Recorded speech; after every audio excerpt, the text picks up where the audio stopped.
Hello children, welcome to science class. Today we will study something about neutralization. What is neutralization? When a definite amounts of acids and alkali are mixed, their acidic and alkaline natures are lost and salt and water are formed. This is called neutralization. So when acid and alkali they react to each other, salt and water is produced. After that solution does not have any acidic or alkaline properties. That is neutralization. നിർവീകരണം എന്ന് മലയാളത്തിൽ പറയുന്നു. രണ്ട് ആസിഡും ആൽക്കലിയും ചേരുമ്പോഴത്തേക്ക് സാൾട്ടും ഉണ്ടാകുന്നു, വാട്ടറും ഉണ്ടാകുന്നു. After that ആ സൊല്യൂഷന് ആസിഡിൻ്റെ സ്വഭാവം കാണത്തില്ല, ആൽക്കലിയുടെ സ്വഭാവം കാണത്തില്ല. That is neutralisation. So now we will see some experiments how to prove this neutralization. Okay, now next we will see the experiment. What are the materials needed for this experiment? 2 glasses. In glass number 1, in that glass we will take acetic acid, that is vinegar we will take it. Then in the second glass we will take sodium hydroxide, that is an alkali. Then phenolphthalein, you know use of phenolphthalein. ആൽക്കലികളെ കണ്ടുപിടിക്കാൻ ഉപയോഗിക്കുന്ന ഒരു ഇൻഡിക്കേറ്ററാണ് phenolphthalein. പിന്നെ 2 litmus papers, red and blue, പിന്നെ ഒരു spoon, പിന്നെ ഒരു dropper. ഇത്രയും സാധനങ്ങളാണ് ഈ പരീക്ഷണത്തിന് വേണ്ടിയിരിക്കുന്നത്. ഇനി ഇത് കളർ ന്യൂട്രലൈസേഷൻ നടന്നു എന്ന് തിരിച്ചറിയാൻ വേണ്ടി നമ്മളൊരു ഇൻഡിക്കേറ്റർ ഉപയോഗിക്കും. അതായത് ഗ്ലാസ് നമ്പർ 2 നമ്മൾ phenolphthalein ഒഴിക്കുന്നു.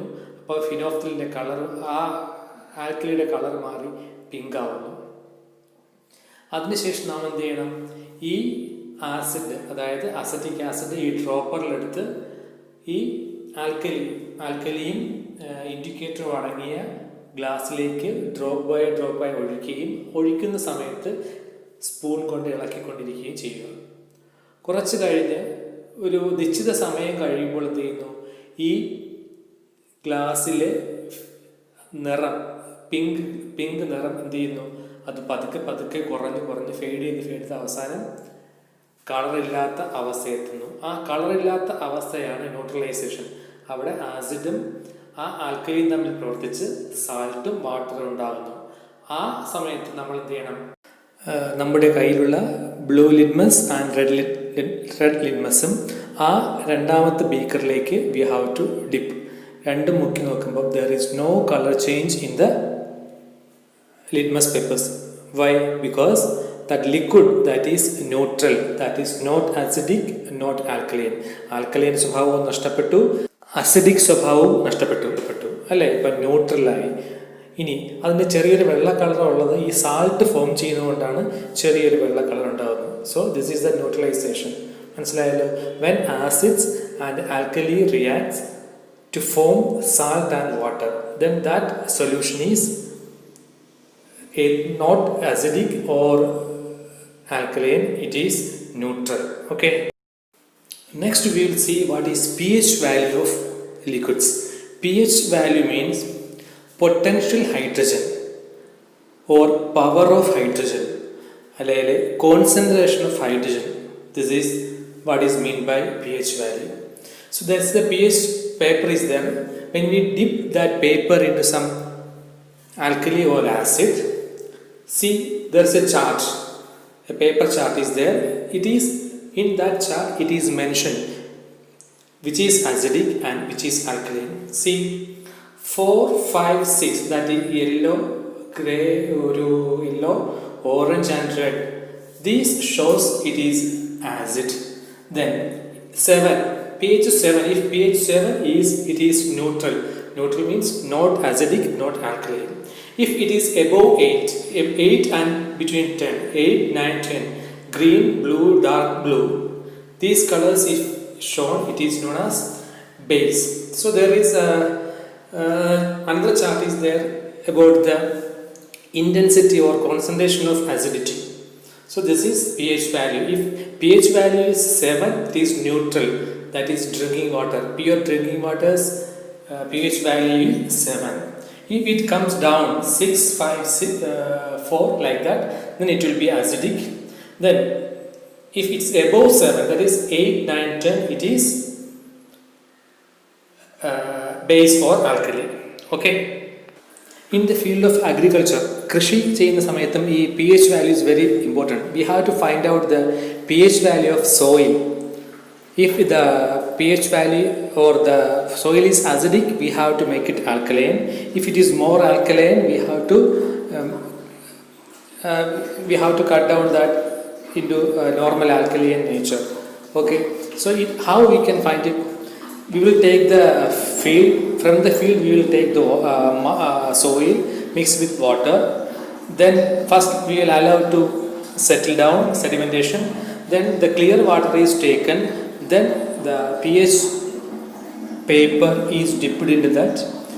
Based on that, we can decide whether the soil is acidic or alkaline. If it is acidic, നമ്മൾ എന്ത് ചെയ്യും? മണ്ണിൻ്റെ ആസിഡിറ്റി കുറയ്ക്കാൻ വേണ്ടി നമ്മൾ കുമ്മായം, ചാരം എന്നിവ ഇട്ട് കൊടുത്താൽ അത് അവയുടെ അസിഡിറ്റി കുറയുകയും കൃഷിക്ക് അനുയോജ്യമാക്കി മാറ്റാനും പറ്റും. Do you know in our stomach an acid is produced? നമ്മുടെ ആമാശയത്തിനകത്ത് ഒരു ആസിഡ് പ്രൊഡ്യൂസ് ചെയ്യുന്നുണ്ട്. നിങ്ങൾക്ക് അറിയാമോ ഏതാണെന്ന്? Hydrochloric acid. So hydrochloric acid is the acid produced in our stomach. എന്തിനാ? To help digestion. ദഹനം സഹായിക്കാൻ വേണ്ടിയിട്ടാണ് ഇത് ഉണ്ടാകുന്നത്. That's good for digestion.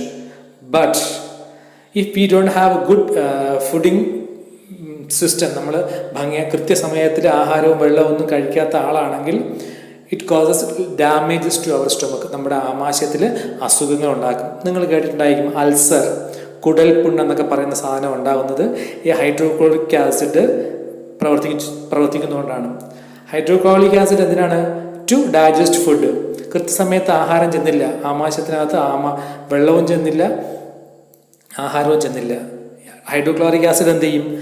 ആമാശയത്തിനകത്തെ കോശങ്ങളെ, സ്ഥലങ്ങളെ ആദ്യം കുറേശ്ശെ ദ്രവിപ്പിച്ച് അതങ്ങനെ സ്ഥിരമാവുകയാണെങ്കിൽ ഒരു വലിയൊരു ചിരങ്ങ് കണക്കാവും, ഒരു മുറിവ് പോലെ. അതാണ് കുടൽപുണ്ണെന്നും അൾസർ എന്നൊക്കെ പറയുന്നത്. പിന്നെ last we have to take medicines. അതിന് നമുക്ക് മെഡിസിനൊക്കെ എടുക്കേണ്ടതുണ്ട്. സോ അത് നിങ്ങളെ ഫുഡ് ഹാബിറ്റ്സ് നല്ലതായിരിക്കണം. കൃത്യസമയത്ത് ഭക്ഷണം കഴിക്കണം, കൃത്യ ഇടവേളകളായിരിക്കണം, വെള്ളം ധാരാളം കഴിക്കണം. So otherwise this hydrochloric acid affects the inner membranes of stomach. Okay, now we will see the uses of acids. Vinegar, pickles and other food substance preservative ആയിട്ട് നമ്മൾ ഉപയോഗിക്കുന്നു. സിട്രിക് ആസിഡ്, കോവിഡിൻ്റെ കാലത്ത് രോഗപ്രതിരോധ ശേഷി കൂടുന്ന സിട്രിക് ആസിഡാണ്. നാരങ്ങ, ഓറഞ്ച്, പുളിപ്പുള്ള എല്ലാത്തിലുള്ള സിട്രിക് ആസിഡാണ്. ഇത് food preservation and for soft ഡ്രിങ്ക്സും ഇത് ഉപയോഗിക്കുന്നു. Nitric acid and sulphuric acid, അത് കെമിക്കൽ ഇൻഡസ്ട്രിയിൽ, കെമിക്കൽ വ്യവസായത്തിൽ, രാസവസ്തുക്കളുടെ നിർമ്മാണത്തിന്, പെയിൻറ്, ഡൈ ഇതൊക്കെ ഉണ്ടാക്കാൻ ഇത് ആവശ്യമാണ്. സൾഫ്യൂരിക് ആസിഡ് വണ്ടികളുടെ ബാറ്ററി, ഓട്ടോമൊബൈൽ ബാറ്ററിയിൽ ഉപയോഗിക്കുന്ന ഇതാണ്. ടാനിക് ആസിഡ്, അതായത് production of ink and leather. നമ്മൾ മൃഗങ്ങളുടെ തോല് ടാൻ ചെയ്യണം, ഉറക്കിട്ടിട്ടാണ് നമ്മൾ അത് പ്രോസസ്സ് ചെയ്ത് നമ്മൾ തോല് ഉപയോഗിക്കാൻ എടുക്കുന്നത്, leather. So for these things we use acids. Next we will see uses of alkali. Manufacturing of soap, detergent, നമ്മൾ കുളിക്കാനും അതുപോലെ നനയ്ക്കാനും കുളിക്കുന്ന സോപ്പ്, ഡിറ്റർജൻറ്റ് പൗഡർ അതൊക്കെ യൂസ് ചെയ്യണമെങ്കിൽ ആൽക്കലി വേണം, caustic soda. Manufacture of ഡിറ്റർജൻറ്റ്സ് and ceramic materials, കളിമണ്ണ് ഉൽപ്പന്നങ്ങളൊക്കെ ഉണ്ടാക്കുന്നുണ്ട്, അത് വേണം. ഇൻഡസ്ട്രിയൽ പർപ്പസസ്, പല വ്യവസായങ്ങൾക്കും ആൽക്കലി അത്യന്താപേക്ഷിതമാണ്. പ്യൂരിഫിക്കേഷൻ ഓഫ് വാട്ടർ, വെള്ളം ശുദ്ധീകരിക്കുന്നതിന് ആലങ്ങളൊക്കെ ഉപയോഗിക്കുന്നത്, അത് ഒരു ആൽക്കലിയാണ്. ഇത്രയുമാണ് ആൽക്കലിയുടെ ഉപയോഗങ്ങൾ. Okay, now we will see how to make soap. The ingredients for soap making is caustic soda, then stone powder, water, coconut oil. These are the main ingredients for making soap. Then if you want perfumes, you can use perfume also. So in the page number 48, it is given in detail. The procedure of soap making is given in detail. Now you people are at home, so you try to make this soap at home with the help of parents. First you go and read that soap making procedures in textbook page number 48. Okay, this chapter is over. You take page number 49 and there is let us assess activities there. 4 questions are there, just you find the answer and write and send to me. Then I will give some other questions also, that's also you send to me. In the next class there will be a online revision on this chapter, so you should be get ready for the online revision and complete. All the students, please complete your science notebook and be ready with you. Okay.